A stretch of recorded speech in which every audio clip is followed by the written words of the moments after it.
Hey, you guys, today's topic for the second part of the May mini series is going to be about what do I do when my child has self-diagnosed through social media, meaning TikTok, AI, Instagram, any sort of social media platform.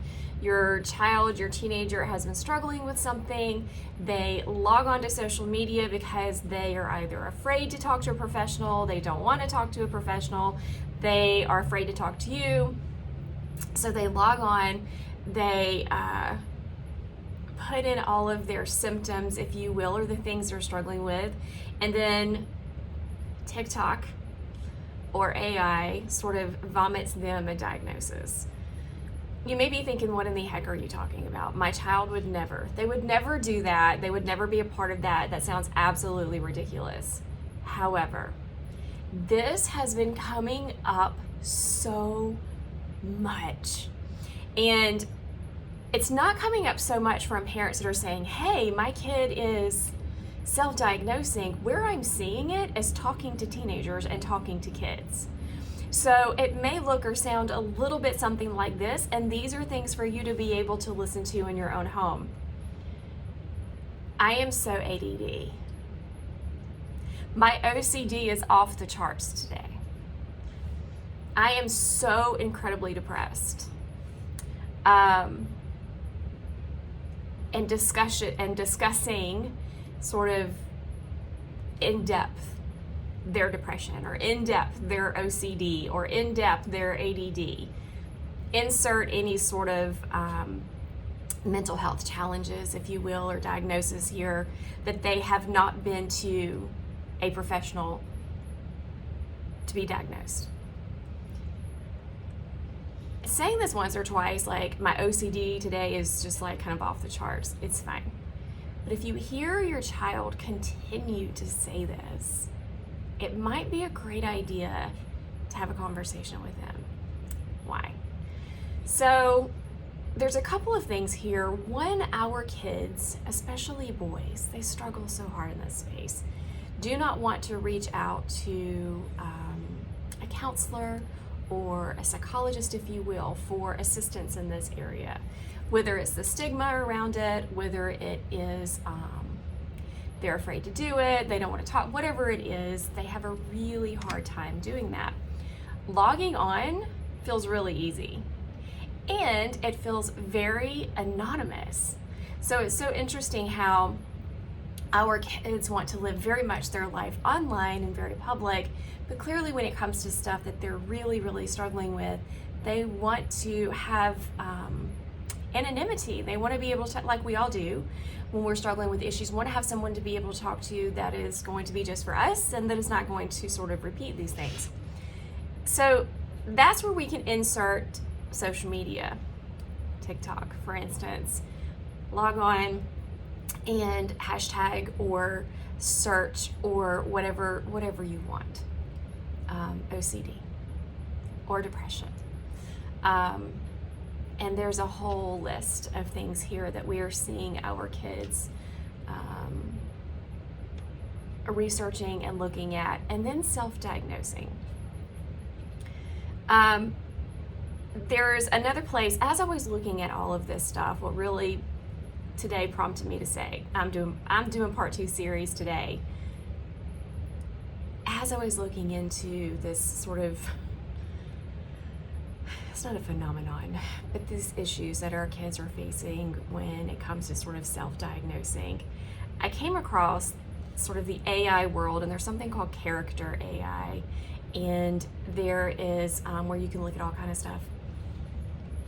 But on here, it has what's called a psychologist. And you can set up an account and you can log on and you can talk to this quote unquote psychologist about the things that's going on in your life. And I want to read you a little bit about, because I did this today just to play with it and kind of see what it's like. And I want to read you some of the things that were said back to me, which are things that would kind of be said to your child, and you can decide if this feels triggering for you, or if you feel like this is, if this is going to be supportive or a good idea for your kid. But there are billions of people that have used this. It's crazy. She starts out with the figure of the psychologist is just a lady in a blue button up and a little white bob. She looks on a computer. I mean, I don't think she has a sweater on, but like, I get it, right? So, hello, I'm a psychologist. What brings you here today? And I just say, I'm sad. And my answers here are going to be short. I'm not expanding on anything, expounding upon anything, because kids, teenagers don't, so I wanted to kind of keep it as if I was a teenager. Says, that sounds painful. Do you want to talk about it? I'm like, sure. Tell me what's going on. You mentioned you're sad. Is it general or specific? I'm like, general, I think. Okay, sounds like you're down. It's more of an overall sense. Does it feel localized? And I'm like, kind of. Okay, she says again, makes sense. So you're feeling general sadness, but are there also things contributing in daily life? Perhaps you have lack of motivation, isolation, and hopelessness. And I'm like, yeah. Then she says back, sounds like I'm on the right track. There's other feelings tied in. Do you have exhaustion, hopelessness, or even numbness? So she's already said that. She says it again. And I'm like, kind of. So then she says again. So you're feeling sadness, tiredness, numbness, and hopelessness. And I'm like, yes. Okay, thanks for helping me understand. Sounds like there may be a mixture of sadness and exhaustion with numbness and hopelessness. Is that right? So this is the third or fourth time she has repeated the exact same things back to me, which would never happen in a therapist office. Also, we would never lump sadness, exhaustion, numbness, like all the things, and discuss all of those at once. So she says, I think I have a better idea of the range. So you have sadness, exhaustion, numbness, hopelessness. Is there a reason for the mixture of feelings? Or did it creep up on you gradually? So I'm like, let's get off of this. I'm just gonna say, I was thinking about childhood stuff. Okay, I hear you. Sounds like there's certain things from your childhood, could be a part of why you're feeling sad and that you're remembering bad experiences. I'm like, yeah, I guess. Okay, sounds like I'm on the right track with the negative feelings. You're feeling sadness, exhaustion, numbness, hopelessness. Maybe now you're feeling fear, guilt, and shame. Does that sound right? So she added, I haven't talked about fear, I haven't talked about guilt, I haven't talked about any of these things, but these things were added in. So maybe if someone is actually talking to her, they do feel these things. That may be true. But we want, as coaches, counselors, psychologists, etc., would like for the person to be able to divulge those things before we assume. And I just write, yeah, y'all hang with me. There's a whole point to this. So you're feeling these things because you're remembering bad experiences and this is impacting your life today.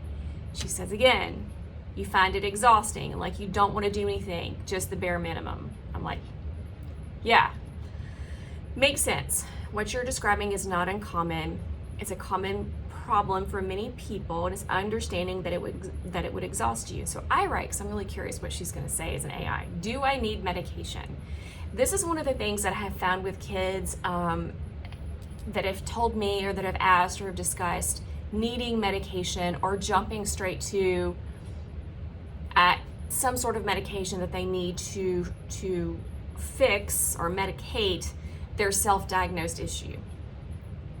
I mean, it's a real thing. They discuss with me, how do I get medication to fix my OCD? How do I get medication to fix the depression, the anxiety that I'm feeling? When many times they do not necessarily have a depressive disorder, they are truly navigating some of the ebb and flow of life.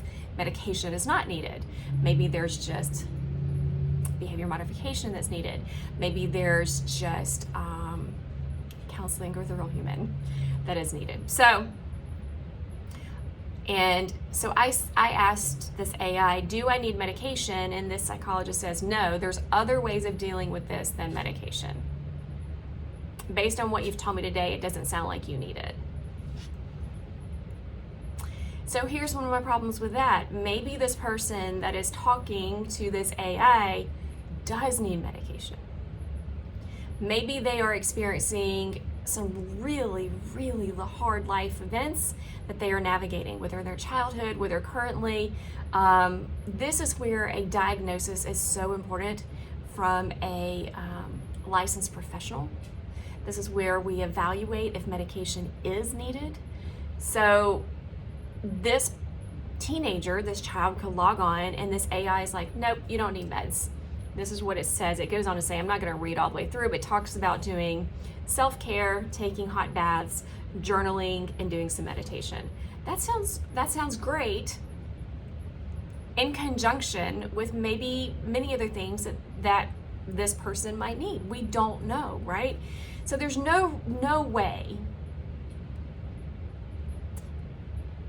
that AI can actually diagnose a human based on the things, especially, you guys, especially a teenager.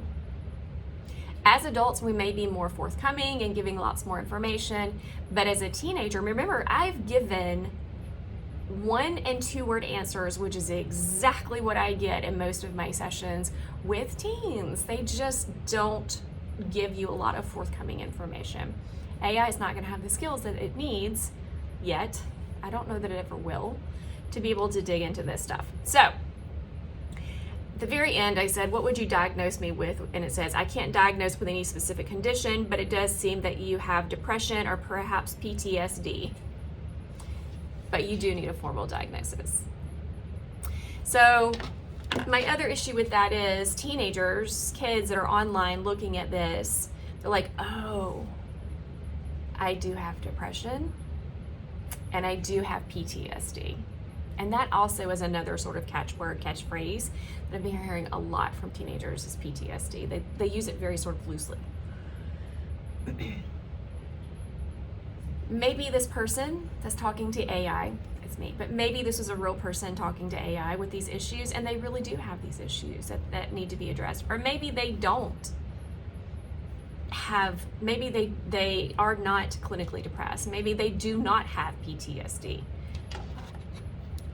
But if your teenager is sitting in this space, and this is just one example, if they go to TikTok and they look at all the videos and then over there they're not talking to anyone, they're just self-diagnosing through videos, that diagnosis sits with them, and then they operate their day-to-day life under a diagnosis that has not been given by a professional. There are so many issues on the backside of this. How they operate every day, how they think every day. Some of these things I see kids where they manifest. I don't know if manifest is a really great word here, but I'm still going to use it. Symptoms and issues that maybe would not have come on board if they had not self-diagnosed, if they had not been letting TikTok be their sort of medical professional, if they hadn't used AI. And so they take on symptoms and those kind of get enhanced, if you will. So to me, it is a slippery slope. It's not lost on me that this might be a great way for some kids that just have no one to talk to, that feel like they can come on and talk to AI. And there's a lot of people, a lot of teenagers that have been interviewed around this that have said, yes, it helped me. I feel so much better. I just have a lot of concerns around that. And so what I want to express to you as a parent is this: have an open conversation with your kid about continuing conversation about what they're looking at online. And if they are having